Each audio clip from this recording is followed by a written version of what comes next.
warahmatullahi wabarakatuh. Nama saya Anna Tafia. Di sini saya akan menceritakan tentang cerita Nabi Sulaiman dan Ratu Bilqis dalam Al-Quran. Pada suatu hari, Nabi Sulaiman mengumpulkan bala tentaranya yang terdiri dari jin, manusia, dan burung. Lalu mereka berbaris dengan tertib dan rapi. Hingga ketika berada di lembah semut, seekor semut berkata kepada teman-temannya, "Wahai semut, masuklah kamu ke dalam sarang-sarangmu agar kamu tidak diinjak Sulaiman dan bala tentaranya." Sedangkan mereka tidak menyadari. Mendengar hal itu, Nabi Sulaiman berdoa, "Ya Tuhanku, anugerahkanlah aku ilham untuk mensyukuri nikmatmu yang telah engkau anugerahkan kepadaku dan kepada kedua orang tuaku, dan agar aku mengerjakan kebajikan yang kau ridhoi. Dan masukkanlah aku dengan rahmatmu ke dalam golongan hamba-hambamu yang soleh." Dan ketika Nabi Sulaiman memeriksa bala tentaranya, ia tak menemukan burung hudhud. Lalu ia bertanya kepada bala tentara yang lain, "Mengapa aku tidak melihat hudhud? Apakah ia tidak hadir?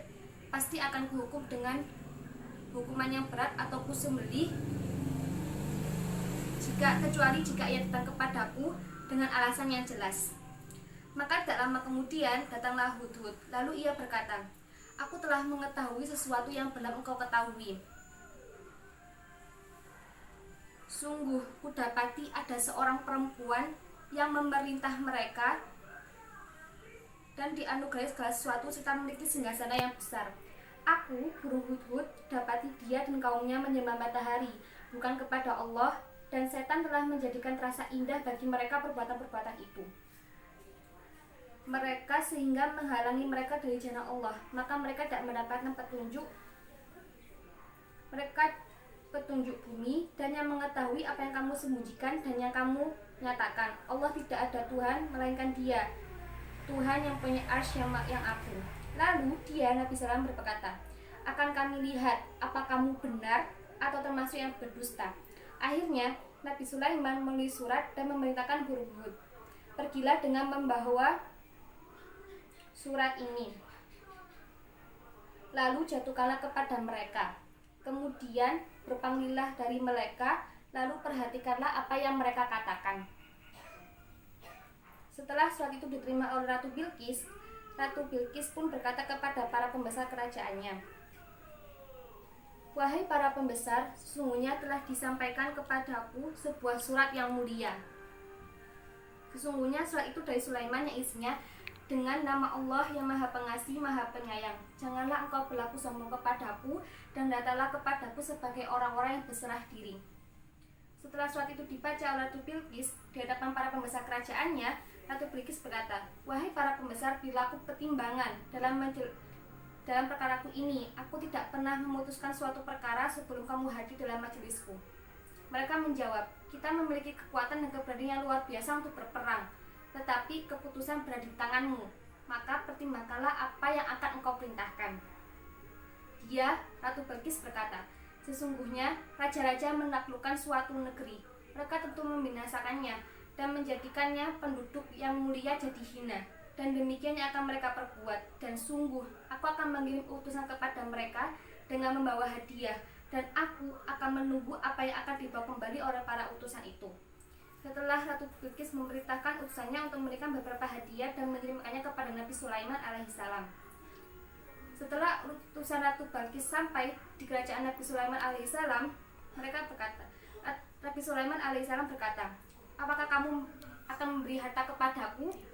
Apa yang Allah berikan kepadaku lebih baik daripada apa yang Allah berikan kepadamu. Tetapi kamu merasa bangga dengan hadiahmu. Kembalilah kepada mereka. Sungguh kami pasti akan mendatangi mereka dengan bala tentara yang mereka tidak mampu melawannya, dan akan kami usir mereka dari negeri itu Saba secara terhina, dan mereka akan menjadi tawanan yang hina-hina." Apa yang sebenarnya diingat oleh Ratu Sulaiman dari Ratu Bilqis? Apakah sekedar tunduk kepada beliau, atau ingin agar Ratu Bilqis dan para pembesarnya serta penduduk Saba tidak lagi menyembah matahari seperti yang dilaporkan oleh burung hudhud sebelumnya? Dalam surat yang dikirimkan tersebut tidak ada perintah untuk menghentikan perbuatan menyembah atau memaksa mereka untuk memeluk agama Islam. Maka langkah strategis yang dilakukan Nabi Sulaiman adalah menundukkan kerajaan Saba berada di bawah kuasanya. Dengan demikian ada jalan untuk menghentikan penyembahan matahari. Itu sebab para mufasir tidak menafsirkan kalimat wa'atuni muslimin sebagai datanglah kepadaku untuk masuk Islam, tapi datanglah kepadaku sebagai orang-orang yang berserah diri. Nabi Sulaiman sama sekali tak tertarik dengan persembahan rupa-rupa hadiah yang dikirimkan Ratu Balkis. Beliau menolaknya mentah-mentah, bahkan mengancam akan mengerahkan pasukan menyerang kerajaan Sabah. Jelas sudah misi utusan Ratu Balkis gagal. Jika pasukan Sulaiman datang menyerang dengan kekuatan penuh, Ratu Balkis dan pasukannya tidak akan sanggup bertahan, apalagi mengalahkan bala tentara Sulaiman yang perkasa itu. Dengan demikian, kerusakan besar akan terjadi. Ratu dan para pembesar kerajaan akan dikirim ke kerajaan Sulaiman sebagai tawanan yang hina. Ratu Balkis kembali berunding dengan para pembesar kerajaan dan kemudian mengambil keputusan akan datang langsung menghadap Raja Sulaiman. Ratu akan diiringi oleh pembesar kerajaan dan dikawal oleh pasukan secukupnya. Keputusan itu segera dikabarkan kepada Sulaiman melalui utusan berikutnya. Mendengar kabar bahwa Ratu Balkis akan datang, Nabi Sulaiman punya ide untuk memindahkan singgasana Ratu Balkis dari istananya di Sabah ke istana Sulaiman di Palestina. Sulaiman menanyakan kepada para pembesar kerajaannya, siapa yang sanggup memindahkan singgasana itu secepatnya? Sebelum Ratu Balkis dan rombongan datang, Allah Subhanahu wa taala bersabda, Qala ifritum minal ajami ana atika bihi qabla an taquma min maqamik. Qala ya ayyuhal mulu ayyukum yatini ya'arshuha qabla an yatuni muslimin wa ni alaihi laqawiyyun amin. Berkata Sulaiman, hai pembesar-pembesar, siapakah di antara kamu sekalian yang sanggup membawa singgasananya kepadaku sebelum mereka datang kepadaku sebagai orang-orang yang berserah diri? Berkata Ifrit yang cerdik dari golongan jin, aku akan datang kepadamu dengan membawa singgasana itu kepadamu sebelum kamu berdiri di tempat dudukmu. Sesungguhnya aku benar-benar kuat untuk membawanya lagi dapat dipercaya. Quran Surat An-Naml Surat 27 ayat 38-39.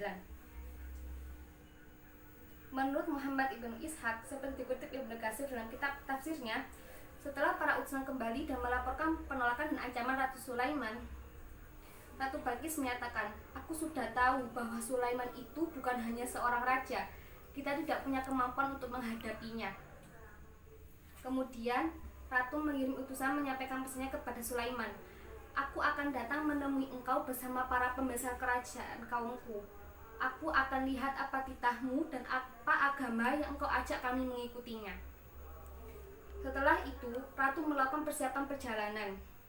Singgasananya terbuat dari emas, berhiaskan batu-batu mulia yakut, zabarjat, dan lu'lu. Dia perintahkan dipasukkan dalam sebuah peti besar yang penutup 7 lapis. Sepeninggal dia tidak seorang pun boleh membukanya, apalagi duduk di atas singgasananya. Setelah rombongan besar dari Yaman berangkat, Nabi Sulaiman memerintahkan pasukan jinnya untuk memantau siang dan malam perjalanan rombongan tersebut. Setelah dekat, Nabi Sulaiman menanyakan kepada para pembesar kerajaannya, siapa yang sanggup memindahkan singgasana Ratu Balkis ke istana beliau sebelum Ratu dan rombongannya sampai. Yang pertama menyatakan kesanggupannya adalah jin Ifrit. Dia sanggup memindahkan singgasana tersebut sebelum Baginda Sulaiman berdiri dari duduknya. Jika Nabi Sulaiman setuju, kemudian langsung berdiri, maka singgasana tersebut sudah berada di dalam istana beliau. Menurut Muhammad Quraisy Shihab, Ifrit berarti yang sangat kuat lagi, sangat cerdas dan tidak dapat dicederai, tidak juga dapat terkalahkan. Biasanya kata ini hanya menunjuk kepada makhluk halus, dan bila digunakan menyifati manusia, maka itu dalam konteks mempersamakannya dengan makhluk halus itu. Tafsir Al-Misbah. Belum lagi Nabi Sulaiman menjawab, muncul lagi tawarnya lebih hebat dan lebih cepat. Kali ini datang bukan dari bangsa jin, tapi dari bangsa manusia. Allah Subhanahu wa taala berfirman, Qala alladhi 'indahu 'ilmun minal kitabi ana atika bihi qabla an yartadda ilaika tarfuk. Berkatalah seorang yang mempunyai ilmu dari Alkitab, aku akan membawa singgasana itu kepadamu sebelum matamu berkedip. Quran Surat An-Naml Surat 27 ayat 40. Kalau jin Ifrit sanggup memindahkan singgasana itu sebelum Sulaiman berdiri dari duduknya, maka laki-laki yang punya ilmu Alkitab atau orang yang berilmu yang diketahui namanya adalah Asif bin Balia ini sanggup melakukannya dalam sekejap mata. Tentu saja tidak ada lagi yang akan bisa menandinginya. Al-Quran tidak menceritakan lagi jawaban Nabi Sulaiman, Begitu mata Nabi Sulaiman berkedip secara refleks seperti umumnya manusia, maka tiba-tiba singgasana Ratu Balkis sudah ada di hadapan beliau. Menyaksikan singgasana itu sudah ada di hadapan beliau, Nabi Sulaiman sangat bersyukur dan menyatakan bahwa ini semua adalah karunia Allah Subhanahu wa taala yang diberikan kepadanya untuk mengujinya apakah dia dapat bersyukur atau kufur. Barang siapa yang bersyukur maka sungguhnya dia bersyukur untuk kebaikan dirinya sendiri, dan barang siapa yang ingkar maka sungguhnya Tuhanku Maha Kaya lagi Maha Mulia. Allah Subhanahu wa taala berfirman menunjukkan ayat 40 di atas. Falamma ra'ahu mustaqirran 'indahu qala hadha ma fadlu rabbi liyabluwani ashkur am akfur wa man syakara fa innama yashkuru li nafsi wa man kafara fa in rabbi anni karim.